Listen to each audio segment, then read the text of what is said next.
আমাদের প্রাচীন ভারতের বিজ্ঞানীদের ওপর তৈরি প্রতিবেদনটি প্রচুর বিতর্কের সূচনা করেছে। অনেক মন্তব্যের মধ্যে একটা মন্তব্যের দিকে আমাদের বিশেষ করে নজর গেছে, যেটি দিয়ে আজকের প্রতিবেদন শুরু করছি। এত জ্ঞান থাকতেও ভারত নাকি একটা সেফটি পিন কি সূচও বানাতে পারেনি। সত্যি বলতে কি, এই মন্তব্যটা আমাদের চোখ খুলে দিয়েছে। এনারা হয়তো ম্যাকডোনাল্ডের ফ্রেঞ্চ ফ্রাইস খেতে খেতে ভাববেন যে ভারত কোনোদিন আলু ভাজাটাও বানাতে পারেনি, সেটাও এসেছে ওই ইউরোপ থেকেই। এই ফ্রেঞ্চ ফ্রাইস জিনিসটা কারা বানিয়েছে তাই নিয়ে ফ্রান্স এবং বেলজিয়াম যখন মারামারি করছে, তখন আমাদের দেশে কিন্তু গোল আলু ভাজা, ঝুরি আলু ভাজা, লম্বা করে কাটা আলু ভাজা বা খোসা শুদ্ধ আলু ভাজা সব লিস্ট দেবো না, কারণ জিভে জল চলে এলে এই প্রতিবেদনটা শেষ করতে পারবো না। কিন্তু এই ধরনের সব আলু ভাজাই আমাদের চিরকালই ছিল, কিন্তু আমরা ওদের মতো নামের কাঙাল কোনো কালে ছিলাম না। তেমনি এই সেফটি পিন জিনিসটা 1849-এ ওয়াল্টার হান্ট নিজের নামে পেটেন্ট নেন ঠিকই, কিন্তু এই জিনিসটা আর কিছুই না, প্রাচীন যুগে যাকে ফিবুলা বা আজকের যুগের মহিলারা যাকে ব্রোচ বলেন সেই জিনিসই। হল্যান্ডের ওয়াইনালডাম, যের উচ্চারণ হয় না, তাই এই জায়গাটার নাম হচ্ছে ওয়াইনালডাম বলে একটা জায়গাতে খনন কার্য করে যে ব্রোচগুলো পাওয়া গেছে তাতে দেখা গেছে ভারতের রাজস্থানের গার্নেটস। তার থেকে মনে করা হয় যে আজ থেকে 2000 বছর আগেও এই সেফটি পিন বা ব্রোচের ব্যবহার ছিল ভারতে, যাকে আমেরিকা পেটেন্ট নেয় 1900 শতকে। ভিডিও শেষ দিকে সূচের গল্পও বলবো, তাই বলবো যে একটুখানি ধৈর্য ধরে আমাদের সঙ্গে থাকতে। আসলে আমাদের মধ্যে যারা এই ইউরোপীয়দের তৈরি করা শিক্ষা ব্যবস্থাতে বড় বড় ডিগ্রি সার্টিফিকেট বগলদাবা করেছি, তারা নিজেদের শিকড়টাকে হেয় করে কতটা যে আত্মপ্রসাদ লাভ করে থাকি, এই মন্তব্যটা তারই প্রমাণ। সাথে নিজেদেরকে ইউরোপীয়দের সাথে সেম ইন্টেলেক্ট লেভেলে কল্পনা করে একটা সুপিরিয়রিটি কমপ্লেক্সেও ভুগি, যেটাও বুঝতে পারা যায় যখন দেখি প্রচুর বিশ্বাসের সাথে এনারা ভারতকে নিয়ে এমন এমন সব মন্তব্য করেন যেগুলো ঐতিহাসিকভাবে সম্পূর্ণ রকমে ভ্রান্ত। আসলে এই আধুনিক শিক্ষা ব্যবস্থাটা হলো সেই হীরক রাজার দেশে সিনেমার যন্তর মন্তর, যেখান থেকে সবাই একটা করে ডিগ্রি নিয়ে বেরোয় আর ইউরোপ ভগবান বলতে বলতে যায়। আর এদের মধ্যে যারা বিদেশ থেকে 2-4খানা সার্টিফিকেট জোগাড় করে ফেলেছে তাদের তো আর কথাই নেই। তাদের ভেতরটা পুরো শ্রীমান পৃথ্বীরাজ সিনেমার ওই উৎপল দত্তর মতো হয়ে গেছে। সাহেব টাহেবের নাম শুনলেই অটোমেটিক্যালি মাথাটা একেবারে নুয়ে আসে, আর প্রাচীন ভারতের কোনো ভালো কিছু শুনলেই এরা নাক সিটকোয়। আসলে কি বলুন তো, প্রকৃত জ্ঞান মানুষকে বিনয়ী করে, আর অজ্ঞতা মানুষকে ভেতর থেকে কৃতদাস আর বাইরে থেকে অহংকারী করে তোলে। এটা শুধু মানুষের ক্ষেত্রে নয়, একটা জাতির ক্ষেত্রেও সত্যি। তাই আমরা সবসময় দেখেছি পাশ্চাত্যের নিজেদের ব্যাপারে ঢাক পেটানোর অভ্যেস, আর সবকিছুতেই নিজেদের বিজ্ঞাপন, আর তাতে গলা মেলায় আমাদের দেশের কিছু শিক্ষিত জনতাও। আমাদের দেশের জ্ঞানকে কিন্তু আমরা এই পৃথিবীকে বিলিয়েছি বিনামূল্যে, বিনা শর্তে, বিনা বিজ্ঞাপনে। সাথে আমরা এটাও ভাবলাম যে আমাদের আগের যে প্রতিবেদনটা, সেখানে আমরা গণিত, জ্যোতির্বিজ্ঞান, জ্যামিতি ইত্যাদি নিয়ে যতটা আলোচনা করেছি, কেমিস্ট্রি, মেটালার্জি মানে রসায়ন, ধাতুবিদ্যা ইত্যাদি নিয়ে অতটা তথ্য দিতে পারিনি, কারণ প্রাচীন ভারতের বিজ্ঞান বলতে এত ধরনের শাখা আছে যে সেগুলোকে সব কিছু একদম 15-20 মিনিটের একটা ভিডিওতে কভার করা কোনোভাবেই সম্ভব নয়। তাই চলুন, স্যার আর ম্যাডামরা যখন ছুঁচ সেফটি পিনের কথা বলছেন, তাহলে আজকে প্রাচীন ভারতের এই ধাতুবিদ্যা, যেটাকে ইনঅর্গানিক কেমিস্ট্রির বা অজৈব রসায়নের একটা বিশেষ ধারা বলা হয়, তাই নিয়ে কিছু আলোচনা করা যাক। সাথে এটাও অনুরোধ করব, যারা প্রাচীন ভারতীয় সভ্যতার উৎকর্ষের ব্যাপারে জানতে পারলে খুব কষ্ট পান, আর যাদের মনে ইউরোপীয়দের প্রতি খুব আনুগত্য রয়েছে, তারা এই ভিডিওটা দয়া করে আগে দেখবেন না, শুধু শুধু কষ্ট পাবেন। একমাত্র যারা মুক্ত মনে ঐতিহাসিক তথ্যকে মেনে নিতে পারেন, তারা এই ভিডিওটা শেষ পর্যন্ত দেখুন। যদি ভিডিওটা ভালো লাগে তাহলে সাবস্ক্রাইব, লাইক আর শেয়ার করতে ভুলবেন না। এই ধরনের রিসার্চ ভিত্তিক প্রতিবেদন আপনাদের আর আপনাদের মতো অনেকের কাছে পৌঁছে দেবার জন্য আপনাদের সাহায্য ভীষণভাবে দরকার। আমরা ভারতীয়রা তো লাখ লাখ টাকা খরচা করে আমেরিকার নিউ ইয়র্কে গিয়ে স্ট্যাটেন আইল্যান্ড ফেরি থেকে স্ট্যাচু অফ লিবার্টিকে নিয়ে সেলফি তুলি। জানেন কি, 1884-এ ফ্রান্সে তৈরি হওয়া এই স্ট্যাচুটির অরিজিনাল কালার কিন্তু সবুজ ছিল না, তামা দিয়ে তৈরি এই মূর্তিটিকে ফ্রান্স উপহার দেয় আমেরিকাকে। তখন এটার রং কিন্তু তামার রঙের মতোই ছিল, কিন্তু 20 বছর যেতে না যেতেই এর উপর মরচে পড়ে এবং রংটা পুরো সবুজ হয়ে যায়। হ্যাঁ, ঠিকই শুনছেন, ওই সবুজ রংটা আর কিছু নয়, পাতি মরচে। ভাবুন তো, আপনাকে কেউ যদি লোক দেখানো ভালোবাসা দেখিয়ে কিছু একটা উপহার দিল আর সেটা কিছুদিন যেতে না যেতেই খারাপ হয়ে গেল, আপনি কি বাছা বাছা কয়েকটা গালাগালি দিয়ে জিনিসটাকে জঞ্জালে ছুঁড়ে ফেলে দেবেন না?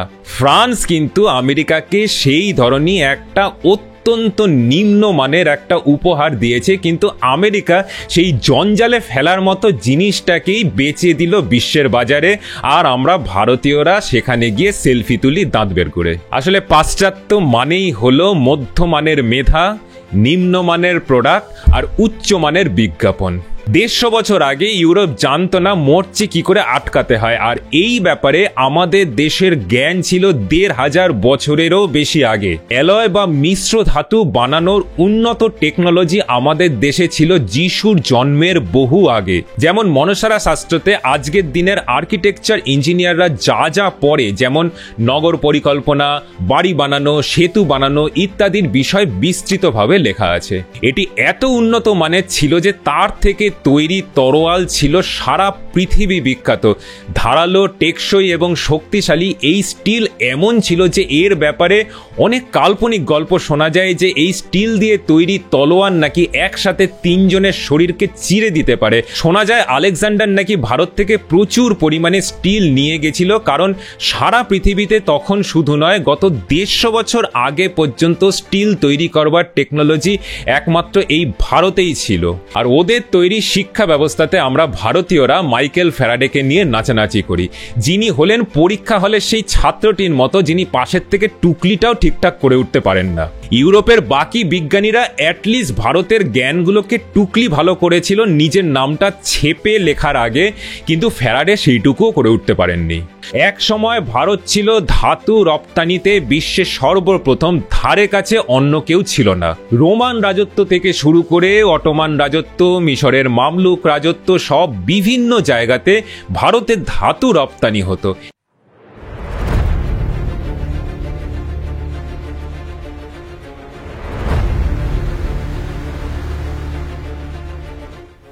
আমরা ভারতীয়রা তো লাখ লাখ টাকা খরচা করে আমেরিকার নিউ ইয়র্কে গিয়ে স্ট্যাটেন আইল্যান্ড ফেরি থেকে স্ট্যাচু অফ লিবার্টিকে নিয়ে সেলফি তুলি। জানেন কি, 1884-এ ফ্রান্সে তৈরি হওয়া এই স্ট্যাচুটির অরিজিনাল কালার কিন্তু সবুজ ছিল না। তামা দিয়ে তৈরি এই মূর্তিটিকে ফ্রান্স উপহার দেয় আমেরিকাকে। তখন এটার রং কিন্তু তামার রঙের মতোই ছিল, কিন্তু 20 বছর যেতে না যেতেই এর উপর মরচে পড়ে এবং রংটা পুরো সবুজ হয়ে যায়। হ্যাঁ, ঠিকই শুনছেন, ওই সবুজ রংটা আর কিছু নয়, পাতি মরচে। একটা জং ধরা কোনো রকম সৌন্দর্যহীন একটা মূর্তিকে নিয়েই এত মাতামাতি। তারপরে প্রচুর চেষ্টা হয়েছে এটাকে জং মুক্ত করার, কিন্তু কিছুই করতে পারা যায়নি। হাল ছেড়ে দিয়ে এখন এই মরচে পড়া মূর্তিটাকে ওরা এমন বিজ্ঞাপন করলো যে সেটা দেখতেই সারা পৃথিবীর লোকের ভিড়। ভাবুন তো, আপনাকে কেউ যদি লোক দেখানো ভালোবাসা দেখিয়ে কিছু একটা উপহার দিল আর সেটা কিছুদিন যেতে না যেতেই খারাপ হয়ে গেল, আপনি কি বাছা বাছা কয়েকটা গালাগালি দিয়ে জিনিসটাকে জঞ্জালে ছুঁড়ে ফেলে দেবেন না? ফ্রান্স কিন্তু আমেরিকাকে সেই ধরনের একটা অত্যন্ত নিম্নমানের একটা উপহার দিয়েছে, কিন্তু আমেরিকা সেই জঞ্জালে ফেলার মতো জিনিসটাকেই বেচে দিল বিশ্বের বাজারে, আর আমরা ভারতীয়রা সেখানে গিয়ে সেলফি তুলি দাঁত বের করে। আসলে পাশ্চাত্য মানেই হলো মধ্যমানের মেধা, নিম্নমানের প্রোডাক্ট আর উচ্চমানের বিজ্ঞাপন। এরপর আমি আরেক ল্যান্ডমার্কের কথা বলি। প্রায় একই সময়তে তৈরি হওয়া আইফেল টাওয়ারকে মরচে থেকে বাঁচাতে আজকের দিনে বছরে 32 মিলিয়নের বেশি ইউরো খরচ হয়, যা আজকের দিনের ভারতীয় মুদ্রাতে 300 কোটি টাকার থেকেও বেশি। দুনিয়ার সব মনুমেন্ট, যার মধ্যে ধরুন আছে দুবাইয়ের বুর্জ খলিফা, লন্ডনের বিগ বেন, সিডনি অপেরা, সমস্ত কিছুর মধ্যে হাইয়েস্ট মেইনটেনেন্স কস্ট হলো আইফেল টাওয়ারের। 150 বছর আগে ইউরোপ জানতো না মরচে কি করে আটকাতে হয়, আর এই ব্যাপারে আমাদের দেশের জ্ঞান ছিল 1500 বছরেরও বেশি আগে। যারা কেমিস্ট্রি পড়েছেন তারা জানেন যে ধাতু যখন বাতাসের সংস্পর্শে আসে তখন অক্সিডাইজড হয়, মানে অক্সিজেনের সাথে বিক্রিয়া করে একটা যৌগ গঠন করে, তাকেই আমরা মরচে বলি, যার থেকে ধাতুটার ক্ষয় হয়। এই মরচে রোধ করবার জন্য এই অক্সিজেনের সাথে বিক্রিয়াকে বন্ধ করতে হয়। আর সেই যে বিজ্ঞান সেটা আমাদের দেশে হাজার হাজার বছর ধরে থাকলেও ইউরোপ সেটা শিখেছে গত শতাব্দীর প্রথম শতাব্দীর দিকে দিল্লির কুতুব মিনার চত্বরে যে আমরা আয়রন পিলারটা দেখি সেটা কবে তৈরি জানেন? গুপ্ত যুগে 400 শতকের কাছাকাছি। তার মানে 1600 বছর ধরে ওটা দাঁড়িয়ে আছে, এক ফোঁটা মরচে পড়েনি। বছরে 1 পয়সা খরচা হয় না ওটাকে মরচে থেকে বাঁচাতে। এখনো সারা পৃথিবীর ইঞ্জিনিয়ারদের কাছে বিস্ময় যে লোহার সাথে কি মেশানো আছে যাতে এত হাজার বছর ধরেও একে মরচে থেকে আটকানো যাচ্ছে।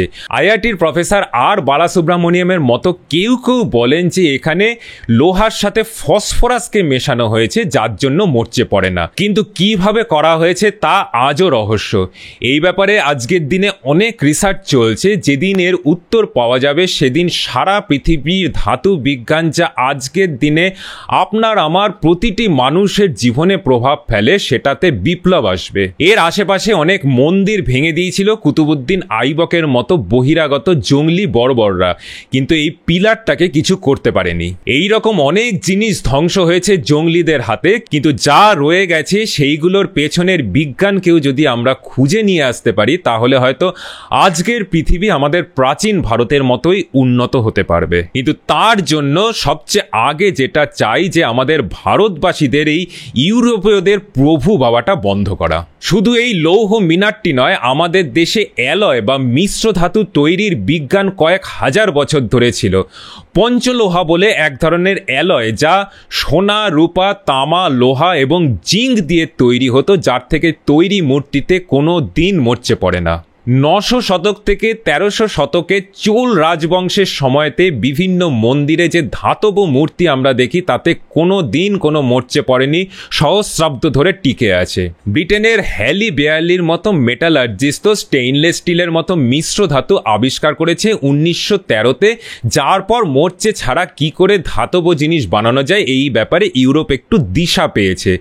এদিকে 400 শতকে লেখা শিল্পশাস্ত্রতে এই ধরনের মিশ্র ধাতু তৈরির বিস্তৃত বিবরণ দেওয়া আছে।